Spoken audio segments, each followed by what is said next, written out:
Situational Awareness Matters radio/video podcast. I'm Rich Gasway. I'm the host of the show, and today I have with me as my guest Larry Creekmore, the fire chief of Dupont Fire Department.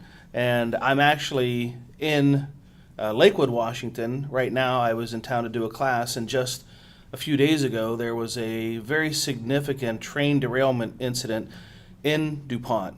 And Larry agreed to sit down and chat with me about some of the initial response, initial considerations, maybe even, I don't know where the discussion's going to go, maybe some discussion on situational awareness, tie-ins to the things that they had to deal with initially. I'm just not sure. We're just going to have a discussion. Larry, thanks for being with me today. I really appreciate it. You're welcome. So let me just, I got some notes here. Let me sum up the incident. It happened on Monday, December 18th. Amtrak 501 was bound from Seattle to Portland. And right about the point of over Interstate 5 in Dupont, there was a derailment, which resulted in 3 fatalities and roughly 100 patients transported. And Larry was the 3rd unit on the scene and then established a joint command between the 3 primary agencies of Dupont, Joint Base Lewis McChord, and Lacey Fire Department. And just kind of take it from there. And let's start with like how the call came in, what the initial information was, what you might have been thinking on the way. I don't think you can overshare the details for the people who weren't there, who might want to live this through the perspective of an early arriver to something that most of us are just never going to experience in the course of our career. Right. Well, I got to work at 7 in the morning. I was sitting around the table with the crew that was going to start their next 24. The dispatch came out at 7:37 in the morning, and the acting captain said what it was: passenger train derailment with fire at I-5, and I just looked at him and said, "You're joking." And then the house tones went off, and they gave that size up as well. And this was the first route for that train that day. It was a brand new track. So we got dispatched, like I said, passenger train derailment with fire. I was automatically thinking, knowing that traffic was going to be standstill, that units coming from the north, that wasn't going to be possible. So our units had to come from Thurston County, and information was given that Joint Base Lewis McChord Fire was already dispatched. They have 6 stations, and their dispatch just dispatched their entire department to the response. Responding, things are going through my head as number of patients. If there was a fire, where were we going to get fire resources? Not having hydrants in the area, thinking about water tenders, foam units. And the time of the morning was a benefit, I thought, because it was shift change in many departments. So we were able to have added staff at that point. When I got to the highway, it was a standstill, so I kind of changed my response route, took the off-ramp, then the on-ramp to get back to I-5, which helped reduce my response time. I got on the scene and I looked at the overpass. There was one train dangling over the highway, supported by a semi-truck trailer with a number of cars behind it in various states of derailment. And I saw a few cars on the ground. I didn't necessarily see a lot of walking wounded or people, other than probably civilians trying to go up and provide aid. Did you see any fire at that point? I just saw light smoke, and it was just probably residual steam from the initial accident. Okay. I got a little bit closer, took a bigger glance at it through my eyes, and I was thinking, how many passengers are on this rail? The inaugural run, I'm sure that there was people that wanted to be on that and be the first. At that moment, did you know that was the inaugural run of that train, or did that information come to you later? I knew it was the first day, and I frankly didn't even track what time of the morning it was. It kind of that kind of left me what time of the day it was. Yeah. Later it came that yes, it was the first run. Right. So I touched base with Joint Base Lewis McChord Assistant Chief Chris Bernard, who was Instant Commander for Joint Base. We talked a little bit. looked at the incident, and I was already looking at different hazards that were associated with that incident. The power lines, how the rail cars were in position and were they stable enough to even support people rescuing those cars. Seeing different cars on the ground and that had victims in them. Knowing that the rail cars would carry diesel and the batteries, that's thing that we had to consider. And the number of units that were coming to us, I didn't know what that was at the time because we had 3 different frequencies because we're involving a military fire department that's staffed by civilians, Thurston County, which is on its own frequency, and our frequency. So it was good that once Lacey Fire got there that we all got in one vehicle and did a joint command so we could hear everything that was happening. I initially requested additional units from Pierce County. I got a medic unit and the MCI trailer from West Pierce Fire that has the capacity for treating several patients. The incident happened right at a construction roundabout, so we were able to utilize that area for staging of ambulances and a good turnaround to get people transported to various hospitals. At that point, we were discussing getting the cars numbered, the rail cars numbered, and the ground cars lettered so we can come up with a good search plan to take care of making sure we got everything cleared and searched. But that happened a little bit later in the incident. But just seeing the number of people that started walking towards us once we got in that truck and did command, kind of get overwhelmed pretty quick. Start thinking, there's a lot of people here. The conductor or someone from the rail came up to us, rolled down the window, had a talk with him, asked him what his position was, and he said, I'm the conductor. And I asked him how many passengers there was. He goes, 77. And then we heard the word, okay, we got 77 patients. And I'm like, no, there's cars on the ground. I don't know how many. There's got to at least be a half a dozen. And so we have patients there. We have the workers. And thinking about the number of ambulances we had and using our MCI protocol that allows us a little more latitude with transport and transporting multiple patients in a vehicle. Before you got into the command vehicle, did you do any kind of a walking size up around the incident? And if so, what were you seeing? Were you seeing people in the rail cars? Were you hearing people, screaming or crying, or what was, as far as sensory inputs, what was coming to you before you got into a command vehicle? I did the walk around about 15 minutes after I was in the command vehicle. I got out. Okay. And when I got out, it was really pretty quiet. You could hear fire crews talking about what they were going to do, asking for equipment. But when I went to the south side of the incident, I had to go underneath the rail car overpass, and I'm looking at that end of it, a total different picture. We kind of had what looked kind of like a clean derailment, but when you got to the other side, there were rail cars on the roadway, some were on their tops. There were semi-trucks involved with it. There was a section where there was, it looked like 2 rail cars and a semi-truck creating a triangle, and in that middle of that triangle was a car, and I could hear someone yelling for help in there. And he was one of the last victims that was extricated and transported. It was a pretty significant extrication time there. But the rail car was upright, that end, but heavily damaged. I took a peek in there, didn't see anyone in there, but getting that perspective of seeing what was on the south side, they had a lot of things to overcome. Terrain, they had trees that were knocked down, they had some hills to walk through. There was probably maybe 4 or 5 inches of dirt in places on the highway, which kind of was a good thing at first. You'd think it's going to help contain some of the hazmat, but I was thinking that on that end, where's the runoff if we start having leaks, and if there's a fire, where are the escape routes for crews? Yeah. Were they even thinking that? Were they just focused on the victims? Yeah. So they established a north and south division, so they separated it at the overpass, so they were coordinating rescue efforts and transport efforts. And at some point, was there a safety officer or multiple safety officers established because of the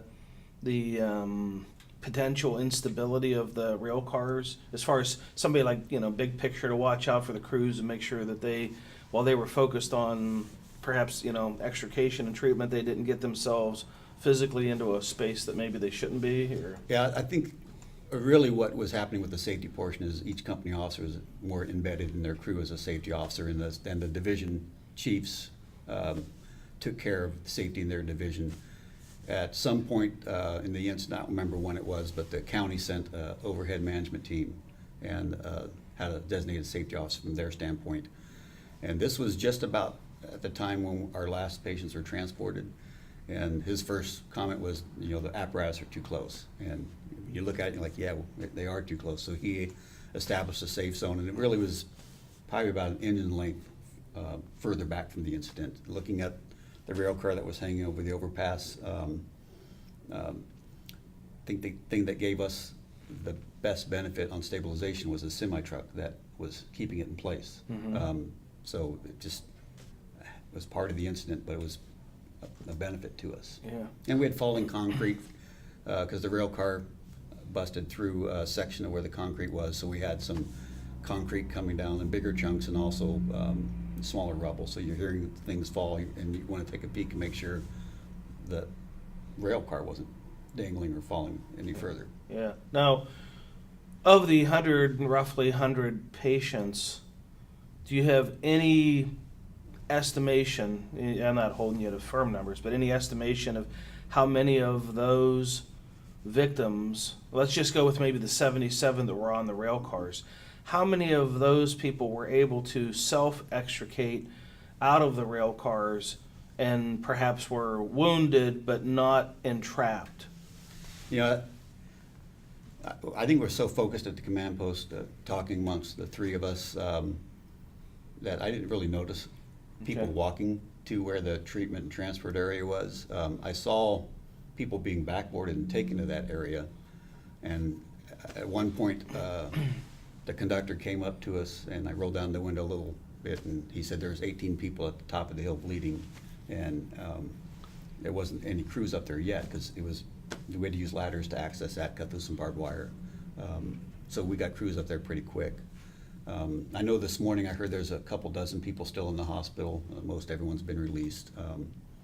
But just the taxing of the resources. Then you start thinking about the crew and how are they going to cope with this after the incident. I know in my case, just listening to crews talk about having to pass someone that's been triaged that was crying for help to go triage someone else. They go, how do you deal with that? And I go, well, there's 99 other people that we need to determine their level of injury and make the appropriate decisions. And were they using a tagging system in the triage? Yeah. I know that ended up happening in the treatment area. I don't know if it was necessarily happening right off the bat. In the lessons learned, I know that we need to go out with those triage bags right off the back and start riveting people so we can take a quick look and know what their injuries are and what level of care they're going to need in treatment.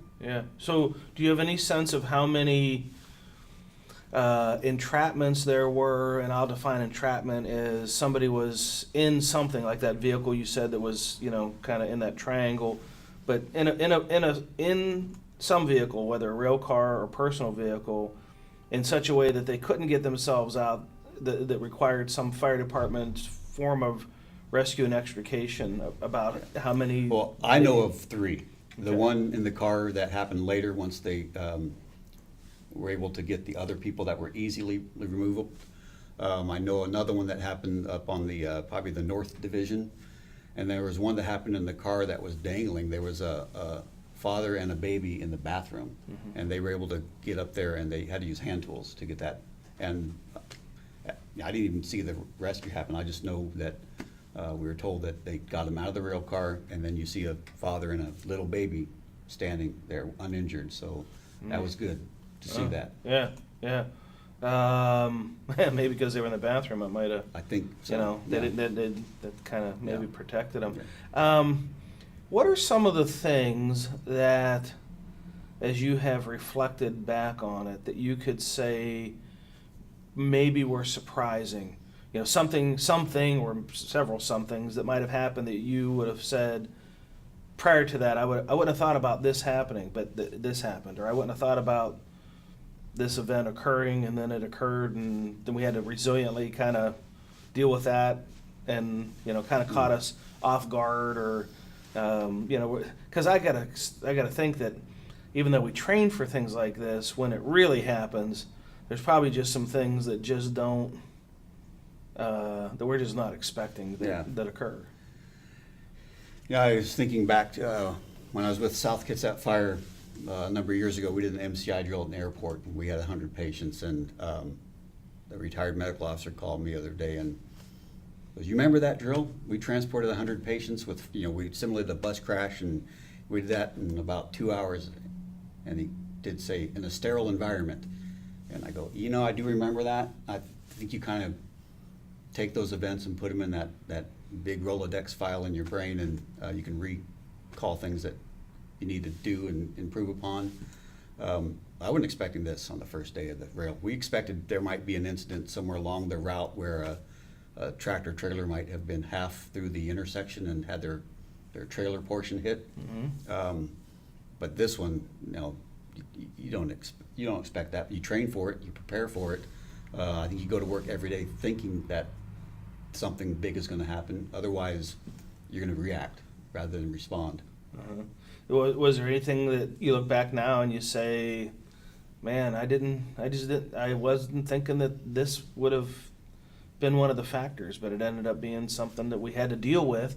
And that could be from the incident, it could be from interagency cooperation to radio communications challenges, anything. It's not just the actual. Yeah. The radio's definitely communication issues with 3 different agencies with 3 different frequencies.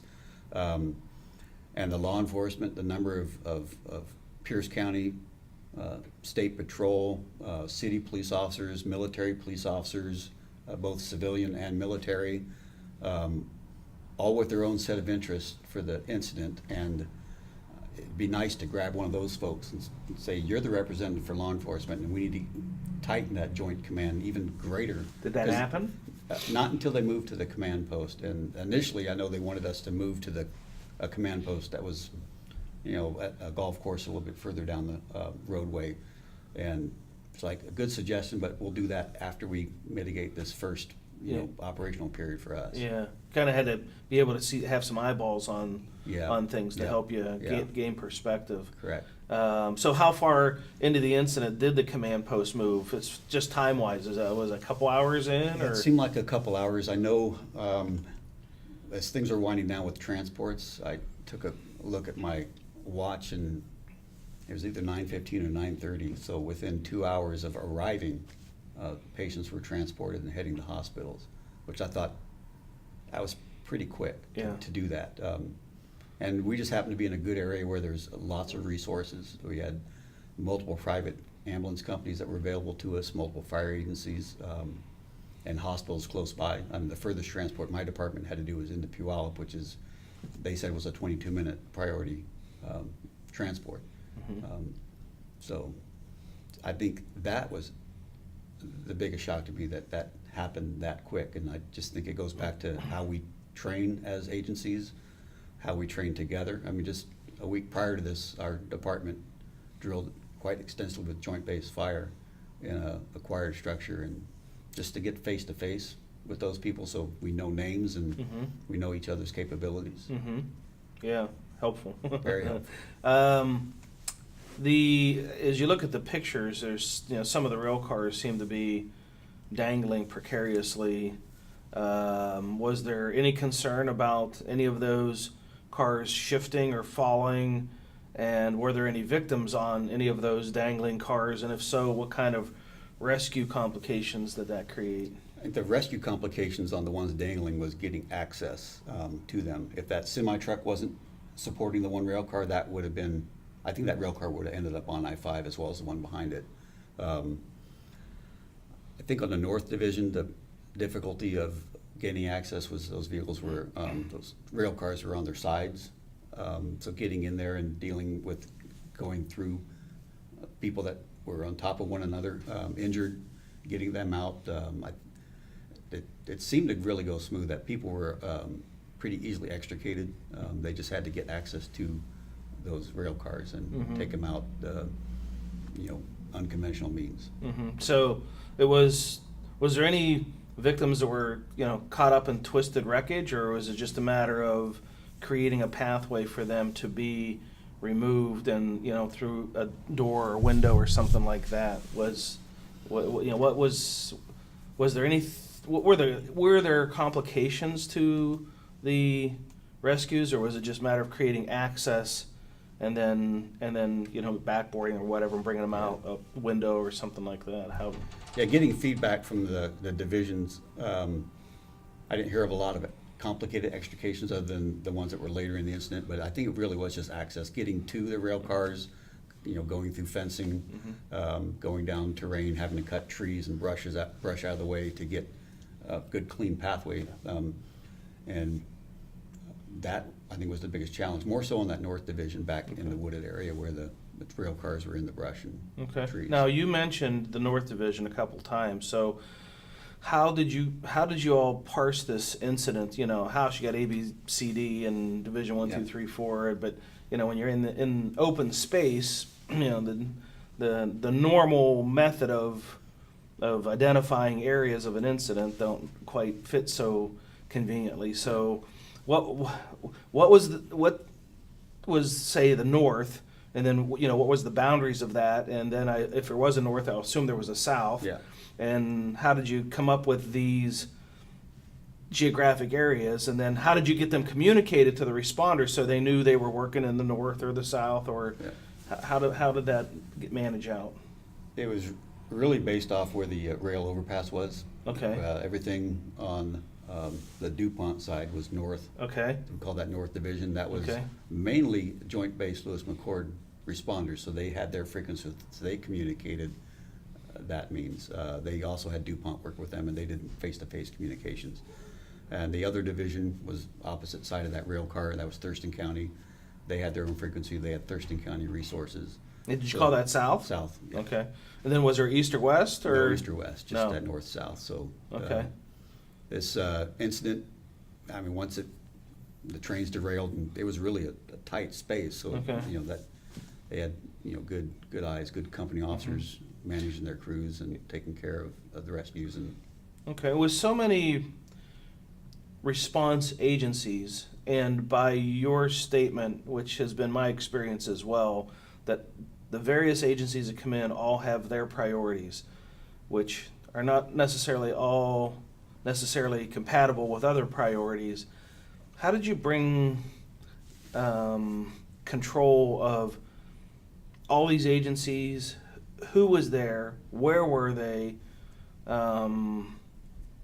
Was there any challenges in accountability of the incident as all these various agencies started to assemble, and how you accounted for them all? Yeah, I think the challenge was there really wasn't the traditional accountability with people bringing passports to a command post or their supervisor. I think what made it successful is that those supervisors in those areas were working with their agencies, so they knew who was coming, so they knew the companies that were doing the work for them. There were some issues, I think, with some self-dispatching from other agencies, but we needed the help. They would eventually got there, but they would have gotten there through dispatch. When I went on foot to the South Division, a chief from Lacey Fire, he had his MCI book out using his checklist to make sure he was covering his points. That was good to see. Seeing the status boards, and they were tracking companies and what work they were doing, setting the priorities of extrication, moving them to a treatment area and transport. So they were tracking the assignments. Probably didn't have the tight enough, or as tight as we'd like to have had, of who was actually doing the work. So if we had to call a company that might have had a mayday even on an accident, they got trapped themselves or were involved in a secondary rollover, it would have taken a little bit of time to find out who they were. Not so much where they were, but who. Yeah. And in the traditional structure fire sense, crews would be assigned, search, attack, backup, vent. Was there any parsing of assignments to crews? And if so, what kind of assignments were these crews given? And how did you identify, where did it switch from engine 521 to you're going to be a search crew, or how did you identify and control that? Because I would guess that in a pretty short order there were a lot of resources there, and did you have any, along with that question, did you have any concerns or issues of independent action or freelancing of crews that were doing things that maybe weren't coordinated to the plan that you all wanted? Was there any of that kind of challenge? No, the only freelance challenge I think we had a lot of people coming up to us, being that close to a military base, a lot of Army medics and doctors and nurses, can I help? Well, right now we have enough resources. That's a pretty hot zone. So for your safety, thank you, but stand by. Just listen to how assignments are parched out is, people were in charge of extrication, people were in charge of patient removal, and then others were in charge of taking patients from the accident scene up to the treatment area, which was really close to the transport area. And then we had the triage group that was triaging officers, Now, patients. that you had said there was, I forget what you called it, some kind of a construction circle or something. Yeah. Is that where the treatment area was set up and the transport Yep. was? Yeah, right prior to the overpass, there's a pretty wide gravel area that they've been using for construction. So we had the treatment area, transport area, so we were able to rotate ambulances up and through there. But we also had ambulances at the other end that were coming up the interstate the opposite direction because it was shut down, obviously, and they were able to transport patients to hospitals in Thurston County. Okay. And were there any other hazards besides the unstable vehicles? Was there any hazmat? Was there any electrical lines down? Any cargo on the semi-tractor trailers that presented any, placarding that indicated any things to be concerned with? Any kind of extra complications to this? We did have power involved, not only with the power to the rail car, the diesel that has the batteries. There was secondary power lines, and trying to find out ownership of those was a little bit difficult because of where it was, almost at a county line, kind of on military property that borders Pierce County, so that was a challenge. We had someone evaluate the hazmat, if there was any, and we got that it was a concern, but it wasn't a critical concern at that point. But it was dealt with eventually with Department of Ecology, dealing with a diesel spill and any other hazards that are associated with an accident, the vehicles, the batteries, the fuel that they have. Did you have any substantial fuel spill, or was it, what you'd call minor? Yeah, to my knowledge, I don't think there was a substantial spill, but that didn't come across to me. That was more handled at the incident management command post when that was established. And was there a hazmat response component to this incident as well, or was it just what the firefighting crews handled it, or I would assume there's a hazmat team somewhere in the region that otherwise might be dispatched to a hazmat. Were they involved? Yeah, from my recollection, they notified a response team that was fire-based, but I think it ended up being a responsibility of the Department of Ecology to do the cleanup and containment of that. Okay. And I know it's only been a couple of days, and it's not like your world stood still, of everything else that you had to do to keep business moving along in Dupont. But have you had enough time to just take a couple breaths in and identify any, for you, lessons learned?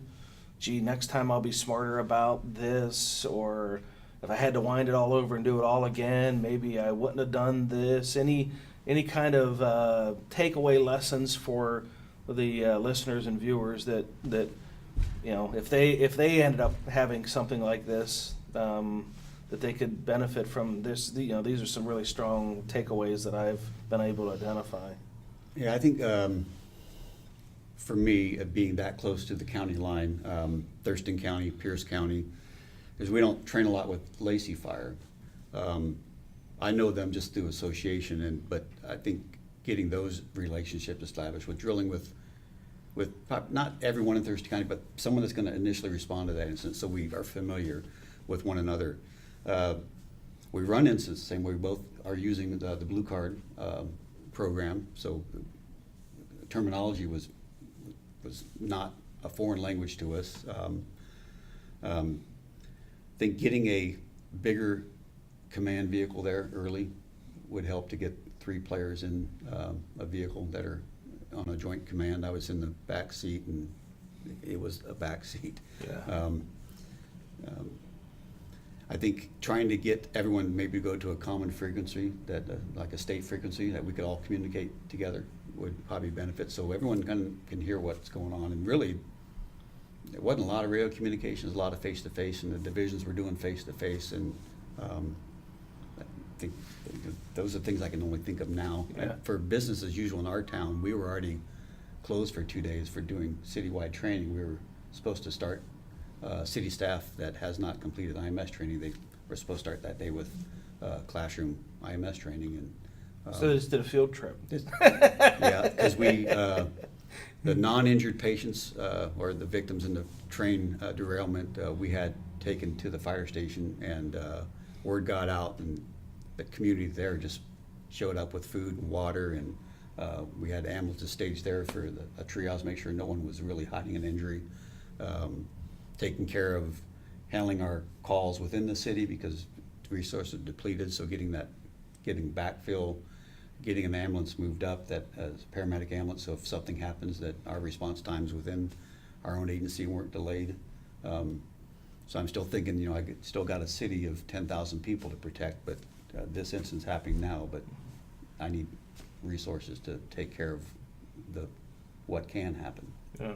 Back to the initial arrival, was there a lot of citizen responders trying to, be helpful in their kind way of aiding victims? Did you see some of that? Yeah, I saw a lot of people come up to us, active duty military in their fatigues, ready to help, and if it would have been much less of a response from resources, I think we would have utilized those folks. But I cannot believe how fast resources got there. It was like none 1 minute, and it seemed like the next minute the cavalry was there ready to go. And as these resources came in, did they stage and wait for a deployment assignment, or how did that? Yeah, How did that flow? we had all the fire engines and trucks and rescues. They staged right close to the incident. We had to get traffic cleared out so we could have a workspace. So they were turning cars around on I-5 and getting them looped back, so we could get access to that construction place where we stored or staged ambulances for people going to Pierce County hospitals.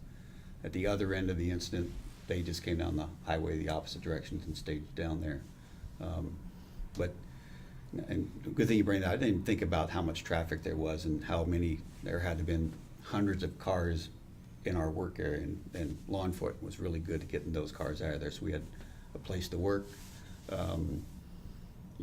All the law enforcement folks that were there. At one point, some elected officials showed up, so they got eyes on it, and then we directed them to the command post. So they realized the significance of the incident. That is the only way past Dupont is I-5. Otherwise you have to go. It's an extra hour drive. So the frustration of people sitting in traffic, and it's just one of those incidents that they talk about a career call, but then that's my second train derailment since I've been with that fire department. The other one was less significant with, I think there was one injury, if I recall. But seeing a rail car in the middle of the roadway on its side, they don't look so big. Yeah. But when you see them upright on I-5, they're pretty big machines that really have a lot of inherent dangers with them, with the fuel, the batteries, and so. Uh-huh. And then you said the conductor come up to you pretty early on. Was he injured? He initially came up to me, and he was pretty calm, talking. He came up to me about 15 minutes later with his arm in a military colored sling, so he obviously had some minor injuries.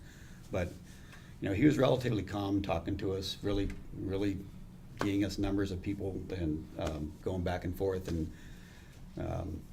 probably should have captured him and just put him somewhere close to probably law enforcement, because they probably wanted to talk with him about the Yeah. incident. So, and just keep him out of a hazard zone, because there could have been further hazards that train falling off.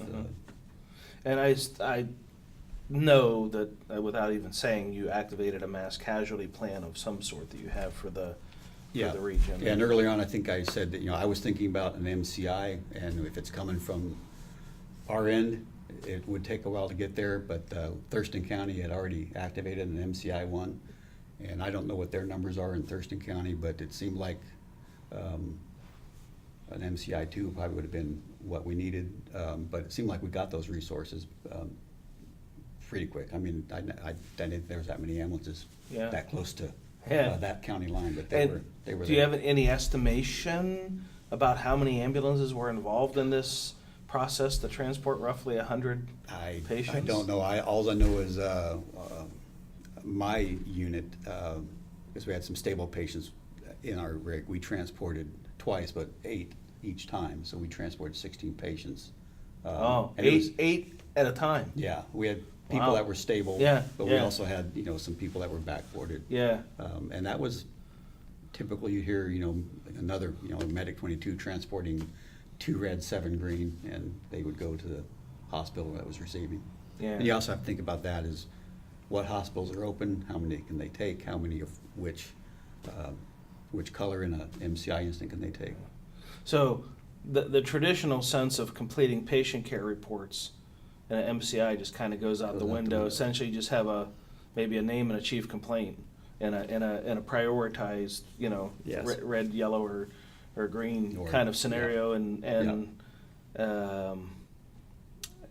okay. And any estimation of total, just roundhouse total number of emergency responders, which we'll say police, fire, EMS, how many people were involved in this? I think now you're talking about police and the private ambulance companies as well as fire. I would have to say 150 plus. I think there had to have been close to 80 to 90 firefighters just by glancing. Yeah, and any estimation in your I know time gets kind of distorted when you're working an incident like this. How long did it take to assemble 80 or 90 firefighters on the scene? Was that a hour process, or was that a 30-minute process? Well, like I said, the call we got at my department was at 7:37. I got there pretty close to 8 because the traffic was standstill, and then I recall looking at the watch when about the last patient was leaving was 9:15. So it probably happened within 45 minutes. Huh. And so as you're going, the first unit, the very first unit on the scene was what? Who? I know, talking with the police department in Dupont, that 2 of our police officers got there first before any other units. So they were quickly overwhelmed, because that's not what they're trained to do. They try to do their best. But the Joint Base Lewis McCord had 2 units, and then their chief officer. And you're on a different radio frequency than them. Yeah. So correct. you didn't hear their size up. No. So you really didn't know really what we were going to, other than you knew it was something because of how the traffic situation. Multiple calls. Until you literally got there and put your eyeballs on it. Yeah. And one thing I'd say about that is not knowing what his size up was and what resources he requested. Didn't even know if he was there yet. So as I'm coming around, I'm like, do I duplicate the alarm? And then now we are going deeper to get units and getting too many units. Right. You don't know. Yep. Huh. Yep. Anything we missed that you would hope that we would have talked about that maybe we just didn't cover? The only thing I can really stress that really helped this would be a success is 3 chief officers getting inside 1 unit, not worrying about jurisdiction, but the incident, and taking care of crews and resources to mitigate the challenge that we were presented with that day. Yeah, that was a solid early decision to create that joint command that, especially with the different radio frequencies, how important it was to get somebody who could coordinate the resources coming from the jurisdiction that only had that radio channel. Yeah. All right. Well, if you can't think of anything else, I want to thank you for taking the time to meet with me this morning and to share this perspective. It was really a unique opportunity for me to be here, the day after it happened, and then for you to agree to sit down and to chat and share that first due perspective is going to be, I think, a really powerful message for the listeners. Yeah, and I'd like to end my talk with just Chief Bernard and Chief Fox from the two other agencies. I mean, they were stellar. They cannot enough be said about the job they did in that pickup truck for that first hour. Yeah, I can imagine just the stress level of managing an incident of that complexity, which most of us can't even fathom. Yeah. They describe it like a duck. They looked calm, but I know their feet were just working hard.